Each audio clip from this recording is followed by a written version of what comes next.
Hi hello friends. Saudi Arabia యువరాజు Mohammed bin Salman vision 2030లో భాగంగా కఫాలా వ్యవస్థని రద్దు చేసినట్లు ప్రకటించాడు. అసలు కఫాలా వ్యవస్థ అంటే ఏమిటి? ఈ ప్రకటనతో ప్రపంచ దేశాలు, వలస కార్మికులు ఎందుకంత ఆనందంతో సౌదీ అరేబియా రాజు మహమ్మద్ బిన్ సల్మాన్ ప్రకటనని ప్రశంసిస్తున్నాయి. కఫాలా వ్యవస్థ అంటే నిండు బానిసత్వం.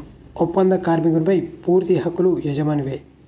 1950లో ప్రారంభమైన ఈ కఫాలా వ్యవస్థ స్పాన్సర్షిప్ హక్కులు యజమానికి ఇవ్వడంతో కార్మికులు దోపిడీకి, దుర్వినియోగానికి గురయ్యారు.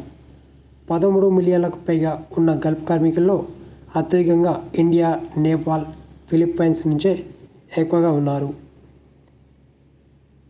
కార్మికునిపై గల పూర్తి హక్కులు యజమానికి ఉండడంతో ఆ కార్మికుడు పని మానేసి వేరే పనిలో చేరాలన్నా, సెలవు కావాలన్నా, పని తక్కువ కావాలన్నా దాని గురించి మాట్లాడే హక్కు కార్మికునికి లేదు.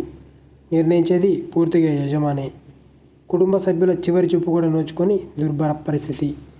అంటే అర్థం చేసుకోవచ్చు ఈ పైశాచిక వ్యవస్థ గురించి.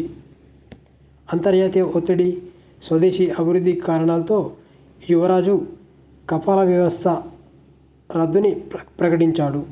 ఈ ప్రకటన ప్రపంచ దేశాలు, మానవ హక్కుల సంఘాలు ప్రశంసిస్తున్నాయి. అంతేకాకుండా లక్షల మంది కార్మికుల జీవితాలు వెలుగు నింపబోతుంది. Thank you friends.